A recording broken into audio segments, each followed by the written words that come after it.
भारतीय प्रतिरक्षा मंत्री राजनाथ सिंह जी ने कल तालिबान, अफगानिस्तान का इशू और पाकिस्तान को लेकर पूरा खुला आलोचना किया है और उनकी तरफ से इन सब मैटर्स को लेकर भारत का स्टांस क्या है ये उन्होंने क्लियर कर दिया है।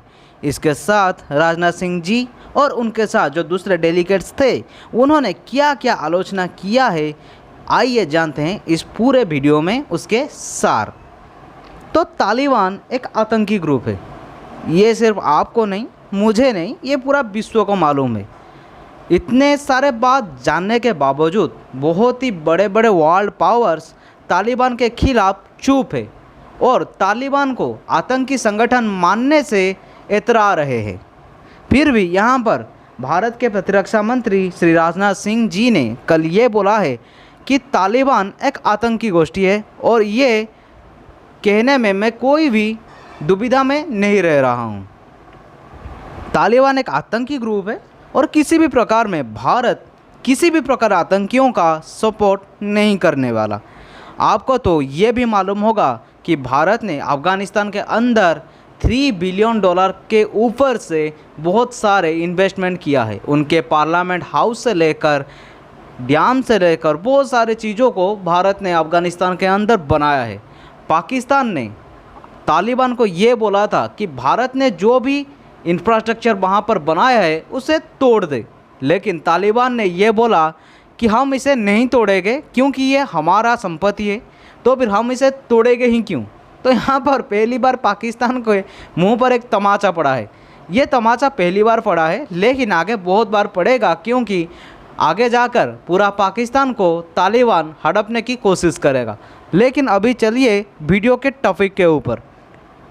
आपको यह मालूम होगा कि किस तरीके से काबुल के एयरपोर्ट पर एक सुइसाइड बॉम्बर ने आकर अपने आप को बॉम्बिंग कर दिया था, जिससे कि 200 लोगों से भी ज़्यादा लोग मारे गए थे और ये काम की जिम्मेदारी ISIS खुरासान ने अपने हेड पर लिया था।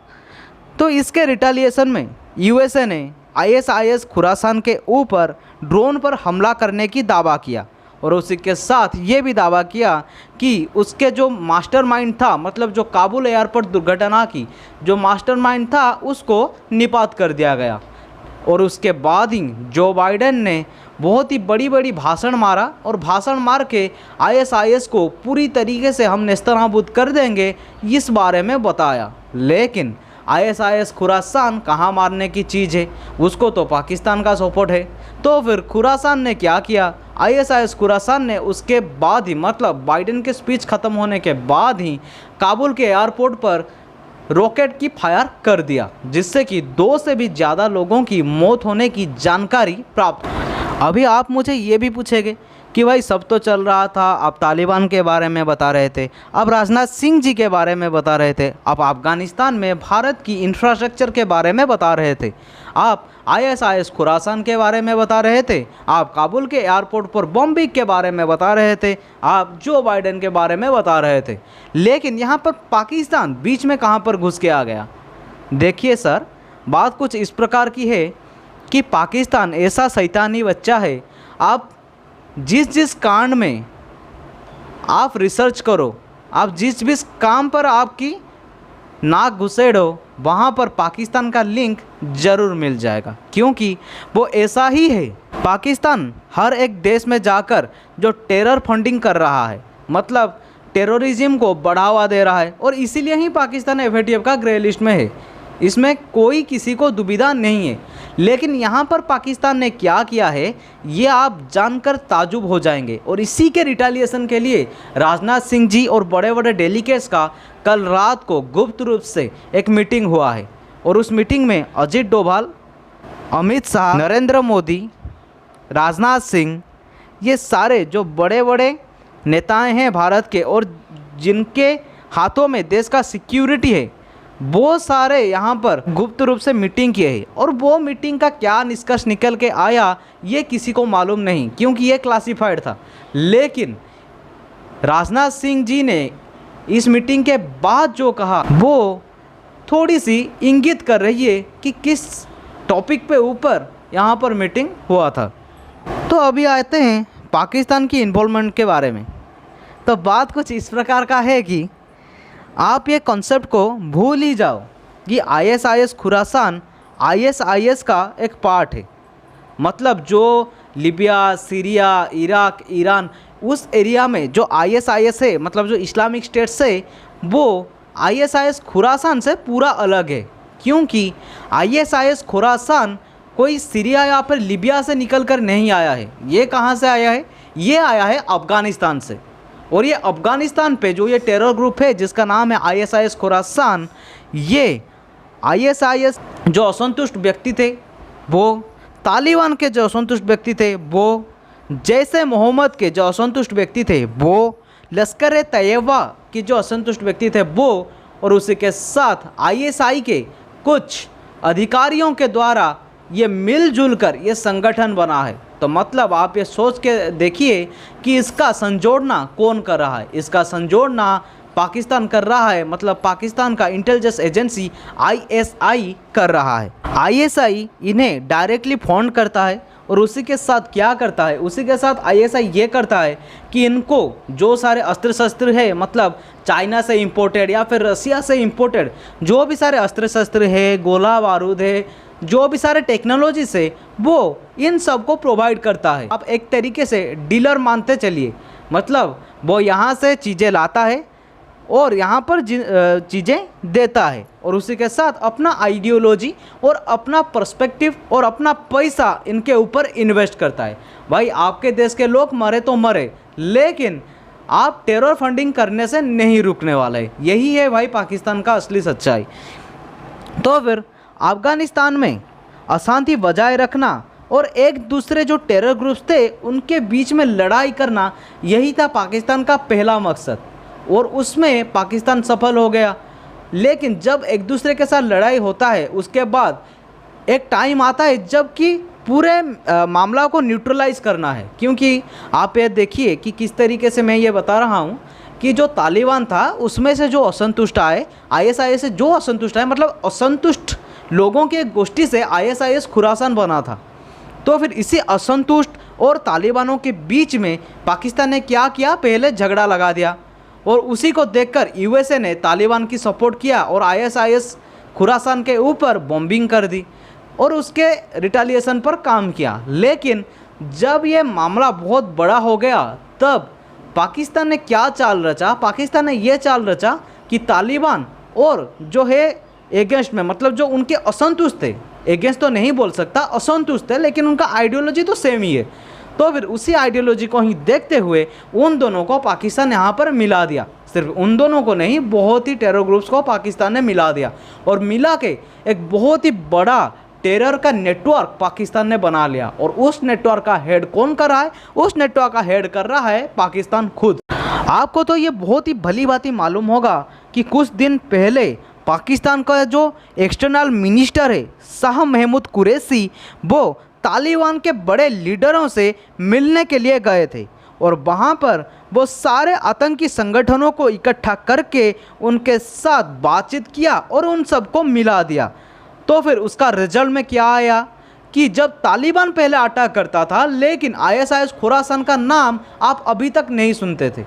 मतलब तालिबान पहले तो अटैक करता था, लेकिन ISIS खुरासान का नाम आप अभी तक नहीं सुनते थे। लेकिन अभी ये ISIS खुरासान कहाँ से निकल कर आ गया? भाई ये वहीं से निकल कर आया। मतलब जब शाह महमूद कुरैशी जाकर ये तालिबानी और जो दूसरे टेरर ग्रुप से उनके साथ बातचीत किया, तो फिर ये वहाँ से निकल कर आए। मतलब देखिए, सारे कांड तो एक ही टेरर ग्रुप नहीं कर सकता ना, तो फिर दूसरे दूसरे टेरर की जो ऑर्गेनाइजेशन है वो अलग अलग जगह पर ऐसा घटना करेंगे। तो फिर यहाँ पर जो काबुल एयरपोर्ट पर बॉम्बिंग हुई, और उसके बाद अभी जो काबुल एयरपोर्ट पर रॉकेट की मार हुआ, ये सब कब हुआ? ये सब शाह महमूद कुरैशी के ये गश्त के बाद में हुआ। मतलब आप यहीं से सोच सकते हैं कि जो भी सारे कांड हुआ, इसमें पाकिस्तान का डायरेक्ट ही हाथ है। देखिए, अगर हम ISIS खुरासान के प्राइम फोकस पर बात करेंगे, तो फिर इसका प्राइम फोकस है अफ़गानिस्तान, पाकिस्तान और भारत को मिलाकर एक इस्लामिक राष्ट्र बनाए। मतलब उसका नाम दे खुरासान इस्लामिक एम्पायर, ये गढ़ने की उनका कोशिश से। तो इसीलिए वो अफ़गानिस्तान में यूएसए के साथ बार बार उलझ रहा है, जिससे कि यूएसए बार बार उलझने में इतना बदनाम हो जाएगा, इतना दुर्बल हो जाएगा कि वो और इस मैटर पर अपना नाक घुसेड़ना नहीं चाहेगा, क्योंकि तालिबान के मैटर पर ही यूएसए बहुत ही शर्मिंदगी का शिकार हो चुका है। तो फिर यूएसए यहाँ से अपने आप को दूर कर देगा। तो फिर अभी यूएसए पहले से ही दूर हो गया, और दूसरा रहा रसिया। रसिया तो इन्हें गुप्त रूप से सपोर्ट कर ही रहा है। तो फिर ये अब क्या करेंगे, तालिबान को तो ये मीडिएटर बना दिए, और उसी के साथ ये तालिबान के साथ मिलकर अपना जो इस्लामिक राष्ट्र गढ़ने की कोशिश ये करते रहेंगे। और उसी के साथ क्या करेंगे कि मतलब आप ये देखिए कि अफ़गानिस्तान में तालिबान का शासन हो गया और कुछ हिस्सों में आईएसआईएस खुरासान भी कर देगा। मतलब जब ये दोनों वहाँ पर मिलके कर देंगे तो फिर तब उनके दूसरे नज़र पर आएगा पाकिस्तान।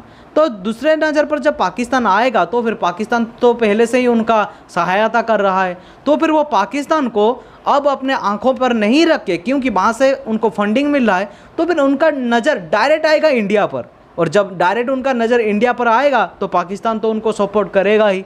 तो फिर जब उनका नज़र इंडिया पर आएगा, वो इंडिया के अंदर बहुत सारे कांड करने की कोशिश करेंगे।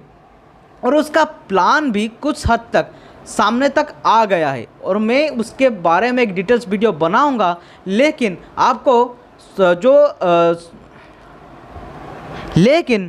मैं आपको कुछ करके उस प्लान के बारे में आपको अभी इस वीडियो में बता रहा हूं। देखिए, अफ़गानिस्तान का सिक्योरिटी अभी हक्कानी नेटवर्क संभाल रहा है। मतलब जो काबुल और जो भी एरिया है अफ़गानिस्तान के, उसके सिक्योरिटी पूरी तरीके से हक्कानी नेटवर्क संभाला है। और हक्कानी नेटवर्क सिराजुद्दीन हक्कानी के द्वारा हक्कानी नेटवर्क चलता है। जो सिराजुद्दीन हक्कानी तालिबान का सेकेंड मेन लीडर है, और जो सिराजुद्दीन हक्कानी का हक्कानी नेटवर्क है उसे ऑल ओवर वर्ल्ड में बैन कर दिया गया है, और वो अभी अफ़गानिस्तान का सिक्योरिटी संभाल रहा है, और पाकिस्तान उन्हें पूरी तरीके की सपोर्ट कर रहा है। तो फिर अभी हक्कानी नेटवर्क क्या करेगा कि जो बॉर्डर है वो खोल देगा, और वो बॉर्डर कहाँ से मिलता है, पाक ऑक्युपाइड कश्मीर से। तो फिर अभी देखिए कि ये किस तरीके से होता है। यहाँ पर जो हक्कानी नेटवर्क है उनकी मदद से तालिबानी और आईएसआईएस खुरासान के आतंकवादी इंडिया में पीओके मतलब पाक ऑक्युपाइड कश्मीर से घुस जाएंगे, और उसके बाद पीओके से वो इंडियन कश्मीर में जैसे मोहम्मद की जो हेल्प से वो इंडियन कश्मीर पर घुस जाएंगे। और जब वो इंडियन टेरिटरी पर आ जाएंगे तो फिर वो इंडिया की जो आर्मी से उनके साथ वो लड़ेंगे, और जब वो उनके साथ लड़ेंगे, इस छोर से वो लड़ेंगे और दूसरे छोर से पाकिस्तान भारतीय आर्मी को उलझाने में व्यस्त रहेगा।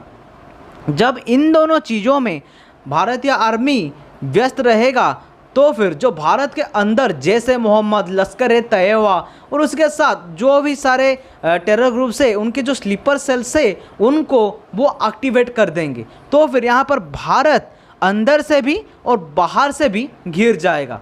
बाहर से तालिबानी, आईएसआईएस खुरासान और पाकिस्तान भारत को अटैक करेंगे, और अंदर से ये जो स्लीपर सेल्स एक्टिवेट होने के बाद उनको जो मैसेज दिया जाएगा कि यहाँ पर जाके ब्लास्ट कर दो, यहाँ पर ये हंगामा कर दो, वहाँ पर वो हंगामा कर दो, वो ऐसा ही करते रहेंगे। तो फिर यहाँ पर भारत इंटरनल सिक्योरिटी और एक्सटर्नल सिक्योरिटी दोनों ही मामले में पीछे आ जाएगा। तो इससे क्या होगा कि भारत की एक तो बदनामी होगी और दूसरे में बहुत सारे जनजीवन की क्षति पहुंचेगी, और उसी के साथ भारत बहुत ही पीछे आ जाएगा, और उसका फ़ायदा पाकिस्तान और चाइना मिलके उठाएंगे। और उसी के साथ आपको तो ये मालूम होगा कि भारत की जो अंदरूनी दुश्मन है, जो कि जिस तरीके से शर्जील इमाम और उसी के साथ बहुत सारे उसके सपोर्टर्स, वो क्या करेंगे कि अब जो हमारे चिकन नेक एरिया है वो उसको काट देंगे। जो रोहिंग्या मुस्लिम से, जो बांग्लादेशी मुस्लिम से, वो वहाँ पर आकर चिकन नेक को काट देंगे, और भारत की पूरी तरीके से घेराबंदी हो जाएगा। और उसके साथ चाइना, पाकिस्तान और जो भी इस्लामिक कंट्रीज है वो भारत पर आक्रमण कर देंगे। तो फिर ये एक प्री प्लान मैटर है, इसको आप पूरी तरीके से सीरियसली ले लीजिए। देखिए, अगर भविष्य में कभी भी इस तरीके का अटैक होगा तो फिर इसी टाइप में ही भारत के ऊपर अटैक किया जाएगा, तो फिर खैर छोड़िए, ये तो उनका एक बहुत ही बड़ा प्लान है और शायद मुझे लगता है कि इसी बारे में ही जो भारत के बड़े बड़े लोग हैं, मतलब अब अमित शाह, अजित डोभाल और राजनाथ सिंह जी, मोदी जी, ये सारे मिलकर ही इसी बारे में बात किए होंगे। क्योंकि राजनाथ सिंह जी ने ये स्पष्ट रूप से बताया है कि पाकिस्तान को अपने हद में रहना चाहिए। अभी सीमा पर शांति है, तो फिर पाकिस्तान अपने हद में रहे और जो काम कर रहा है, जो तालिबानियों को सपोर्ट कर रहा है और जो दूसरा काम पाकिस्तान कर रहा है उसको अभी बंद करे।